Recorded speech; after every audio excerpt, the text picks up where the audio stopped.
حضور فرماتے ہیں، رب فرماتا ہے سورۃ فاتحہ آدھی میری ہے آدھی میرے بندے کی ہے۔ جب اس نے کہا الحمدللہ رب العالمین الرحمن الرحیم مالک یوم الدین ایاک نعبد و ایاک نستعین، جب یہاں تک وہ لفظ کہتا ہے تو یہ حصہ میرا تھا۔ اس نے اپنے رب کی تعریف کی، اور جب کہا نا اس نے اہدنا الصراط المستقیم، اب بندے نے التجائیں شروع کر دی۔ اس نے کہا کہ مالک بھی تو ہے، رحمان بھی تو ہے، رحیم بھی تو ہے، عبادت بھی تیری کرتے ہیں تو مدد بھی تو تجھی سے مانگنی ہے نا، اب مہربانی فرمانا اہدنا الصراط المستقیم، ہمیں سیدھا راستہ دکھا دے،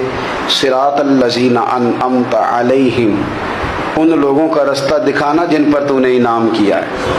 غیر المغضوب علیہم ولا الضالین، ان کے راستے پہ نہ چلانا جن پر تیرا غضب ہوا، جو گمراہ ہو گئے ان کے راستے۔ تو نماز میں جب ترجمے پر آپ کا غور ہوتا ہے تو آپ